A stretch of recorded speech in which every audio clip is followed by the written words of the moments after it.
नमस्कार दोस्तों, आप सबका स्वागत है हमारे चैनल नेक्स्ट 9 न्यूज पर। मेरा नाम है दीपक गुप्ता और बात करेंगे मुख्तार अब्बास नकवी को लेकर। जी हां, राष्ट्रपति चुनाव होने हैं। ऐसे में इसके ऐलान के बाद से ही हर विपक्षी पार्टी और पक्ष की पार्टी पूरी तरीके से तैयारियों में जुटी हुई है।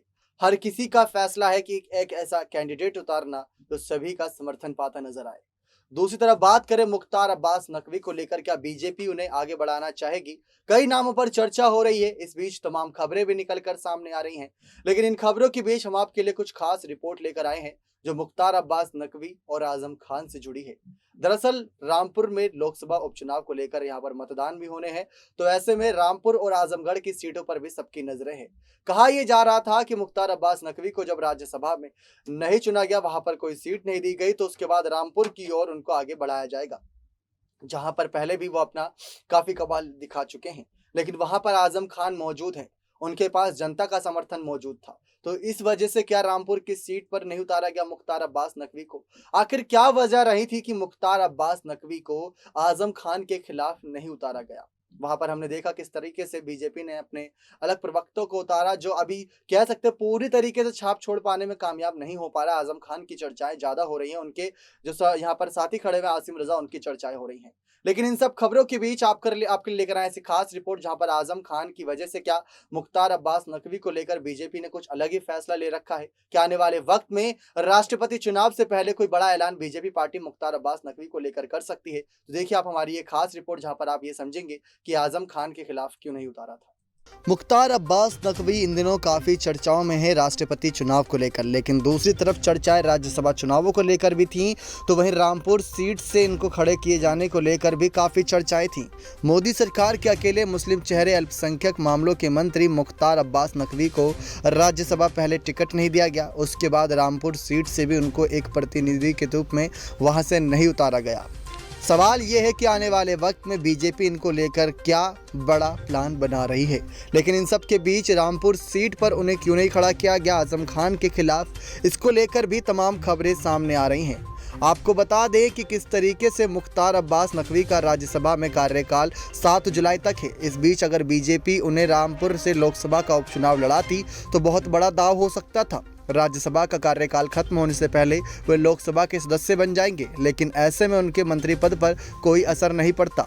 अगर वो चुनाव हार जाते तो उन्हें मंत्री पद से इस्तीफा देना होगा। आपको बता दें, ज़्यादा से ज़्यादा वो 6 महीने और मंत्री पद पर रह सकते हैं, क्योंकि संवैधानिक व्यवस्था के हिसाब से मंत्री तो कोई भी बन सकता है, लेकिन मंत्री बनने के बाद 6 महीने के अंदर उसे लोकसभा या राज्यसभा का चुनाव जीतकर संसद में आना पड़ता है। हालांकि नकवी रहने वाले तो प्रयागराज के हैं, लेकिन उन्होंने अपना राजनीतिक कर्म क्षेत्र रामपुर को बनाया है। वो रामपुर में राजनीतिक रूप से लगातार सक्रिय भी थे। रामपुर उत्तर प्रदेश की एकमात्र ऐसी लोकसभा सीट है जहां मुस्लिम मतदाताओं की संख्या 50% से ज़्यादा है। इस सीट पर नकवी की सक्रियता लगातार बनी हुई थी, लेकिन यहां से बीजेपी ने घनश्याम लोधी को टिकट देकर सभी को यहां पर से हैरान कर दिया। आपको बता दें कि किस तरीके से वो यहां से एक बार 1998 में लोकसभा का चुनाव जीत चुके हैं, लेकिन 1999 और 2009 में उन्हें यहां काफ़ी भारी हार भी मिली थी। उसके बाद पार्टी ने नकवी को लोकसभा चुनाव लड़ने का मौका नहीं दिया। साल 1998 में मुख्तार अब्बास नकवी की ने कांग्रेस की दिग्गज नेता बेगम नूर बानो को हराकर खूब वाहवाही लूटी थी, लेकिन वो रामपुर की सियासी पिच पर वन टाइम वंडर बॉय ही साबित हुए। अगले ही साल हुए 1999 के चुनाव में वे बेगम नूर बानो से बुरी तरीके से हार गए थे।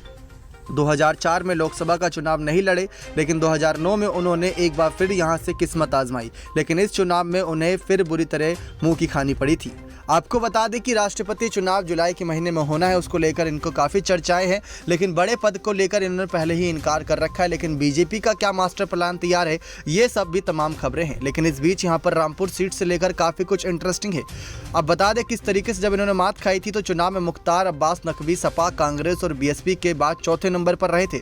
उन्हें महज 61,503 वोट मिले थे। ये कुल पड़े वोटों से सिर्फ 10.15% वोट थे। आपको बता दें कि साल 2014 में नकवी लोकसभा चुनाव लड़ना चाहते थे। उस समय वह पार्टी में चुनाव समिति के प्रभारी भी थे, उनके चुनाव लड़ने की तैयारी भी थी, लेकिन शायद 2009 में हुई उनकी बुरी तरह हार की वजह से उन्हें टिकट नहीं दिया गया। गौरतलब है कि 2014 का चुनाव अमित शाह के मार्गदर्शन में लड़ा गया था। ये भी कहा जाता है कि अमित शाह यूपी में किसी भी सीट पर मुसलमानों को चुनाव नहीं लड़ाना चाहते। आपको बता दें कि रामपुर में बीजेपी कभी भी बहुमत ज़्यादा नहीं प्राप्त करी है और बहुत ज़्यादा मजबूत भी नहीं हैं। बीजेपी ने 1991 में पहली बार राम लहर में रामपुर लोकसभा सीट जीती थी। तब यहां से राजेंद्र कुमार शर्मा बीजेपी के टिकट पर जीते थे। वह 1977 में भारतीय लोकदल के टिकट पर भी रामपुर से चुनाव जीत चुके थे। 2014 में देश भर में चली मोदी के नाम की सुनामी के बीच बीजेपी रामपुर सीट जीत पाई थी। डॉक्टर नेपाल सिंह को यहां से करीब 22% से करीब 18% यहां पर वोट मिले थे, जहां 3,58,616 वोट मिले थे। लेकिन 2019 की ही बात करें, लेकिन 2019 में सपा बसपा गठबंधन बीजेपी पर भारी पड़ा। समाजवादी पार्टी के आजम खान ने बीजेपी की जयप्रदा को करीब 1,20,000 वोटों से हराया। आजम खान को 5,59,717 वोट मिले थे। यह कुल पड़े वोटों के करीब 52% से यहाँ पर ज़्यादा था। बता दें कि किस तरीके से बीजेपी के उम्मीदवार जयप्रदा को 4,49,180 वोट मिले थे, जो कि कुल वोटों के करीब 26% थे। इस चुनाव में जयप्रदा को लेकर की गई टिप्पणी पर भी आजम खान के खिलाफ मुकदमा दर्ज हुआ था। आपको बता दें कि किस तरीके से समाजवादी पार्टी के टिकट पर 2004-2009 में जयप्रदा ही यहां से जीती थी। 2004 में मुलायम सिंह के निर्देश पर आजम खान ने जयप्रदा को जिताने भूमिका काफी निभाई थी, लेकिन 2009 में सारा पासा पलट गया। आजम के विरोध के बावजूद मुलायम सिंह जयप्रदा को यहां से जिताने में कामयाब रहे थे। जयप्रदा की लोकप्रियता और रामपुर से उनकी जीत का रिकॉर्ड के सहारे बीजेपी ने 2019 के असम को हराने की कोशिश की थी, लेकिन उसकी ये कोशिश नाकाम गई थी। आसान नहीं होगा अब नकवी की राहें। जी हां, अगर बीजेपी योगी सरकार के एकमात्र मुस्लिम चेहरे मुख्तार अब्बास नकवी को रामपुर के लोकसभा उपचुनाव में उतार देती तो यहां से बहुत जोखिम भरा कदम हो सकता था। रामपुर में बीजेपी बहुत ज़्यादा मजबूत नहीं है। अगर मोदी सरकार में अपने 8 साल कार्यकाल के दौरान किए गए कामों की वजह से मुख्तार अब्बास नकवी मुस्लिम वोट खींचने में कामयाब रहते तो वो ये सीट भी निकाल सकते थे, लेकिन रामपुर में बीच रही है चुनावी बिसात पर दूसरी पार्टी के मोहरे भी चुनाव के नतीजों का प्रभावित करेंगे।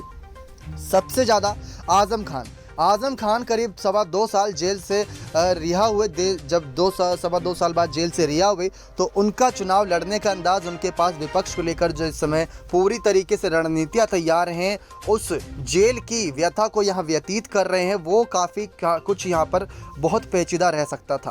तो ये एक वजह रही कि किस तरीके से बीजेपी ने मुख्तार अब्बास नकवी को रामपुर से उपचुनाव लड़ाने का जोखिम नहीं उठाया।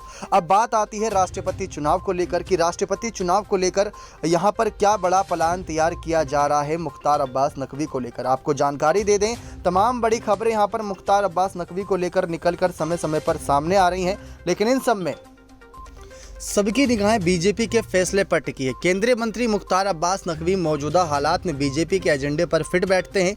चुनावी तौर पर बेहद अहम समुदाय तक पहुंच बनाने और इंटरनेशनल लेवल पर संदेश के लिहाज से भी नकवी मुफीद चेहरा हो सकते हैं। नकवी एक शिया मुस्लिम है, उनकी पत्नी हिंदू हैं। मुस्लिमों के शिया वर्ग को बीजेपी के प्रति नरम माना जाता है। केंद्र सरकार के 3 तलाक वाले कानून पर भी शिया वर्ग के एक धड़े ने समर्थन की आवाज़ उठाई थी। नकवी के नाम की अटकलें इसलिए भी तेज हैं क्योंकि उन्हें राज्यसभा नहीं भेजा गया और अब ऊपर सदन में उनकी सदस्यता अंतिम दौर में है। हालांकि कुछ खबरों में केरल के राज्यपाल मोहम्मद आरिफ खान का भी दावेदार बताया गया है, लेकिन बीजेपी किस तरीके से आने वाले वक्त में जब यहां पर नकवी का कार्यकाल समाप्त होगा उसको लेकर क्या तैयारियों में जुटी हुई है, आने वाला वक्त ही बताएगा। देखा आप सभी ने किस तरीके से मुख्तार अब्बास नकवी को लेकर तमाम खबरें रामपुर सीट से निकलकर सामने आई। आजम खान को कैसे समर्थन मिलता नजर आ रहा है, किस तरीके से बीजेपी का हाल रामपुर की सीट पर रहा। और आजमगढ़ की सीट पर बात करें तो अखिलेश यादव के खिलाफ पिछली बार भी निरहुआ उतारे गए थे, वहां पर बहुत बुरी हार का सामना करा था और इस बार यहाँ पर चचेरे भाई धर्मेंद्र यादव को उतारा गया है आजमगढ़ सीट से और वहां पर कह सकते हैं बीजेपी ने निरहुआ को उतारा है। लेकिन मुख्तार अब्बास नकवी और राष्ट्रपति चुनाव को लेकर जो चर्चाएं हैं उसके बारे में भी हमने खुलकर जानकारी अपनी इस खास रिपोर्ट में दी। लेकिन आपको क्या लगता है बीजेपी कौन से उम्मीदवार के साथ जाना पसंद करेगी राष्ट्रपति चुनाव के लिए, क्योंकि चुनाव को लेकर तैयारियां जोरों पर है। ये आने वाला वक्त ही बताएगा क्या रामनाथ कोविंद के साथ दोबारा जाना पसंद करेंगे या आने वाले वक्त में कोई चेहरा बदलता नजर आएगा और चेहरे के रूप में कौन सा बड़ा चेहरा होगा, ये देखना बहुत दिलचस्प होगा। तो ये था आज का हमारा खास प्रोग्राम। उम्मीद करते हैं जानकारी पसंद आई होगी। आजम खान भी पूरी तरीके से तैयारियों में जुटे हुए हैं रामपुर सीट से अपने खास आसिम रजा को जिताने के लिए। वहां पर भी सबकी नजरें रहेंगी 23 जून को। तो तमाम जानकारी निकलकर जो सामने आ रही सियासी गलियारे से उनको जानने के लिए बने रहे हमारे चैनल के साथ और चैनल को सब्सक्राइब करके बेल आइकन भी जोर दबा दीजिएगा ताकि आपको लेटेस्ट अपडेट मिलते रहे। मैं दीपक गुप्ता आपसे फिर से विदा लेता हूँ। यहाँ पर फिर हाजिर होंगे आपके साथ ऐसी और तमाम बड़ी खबरों के लिए। धन्यवाद।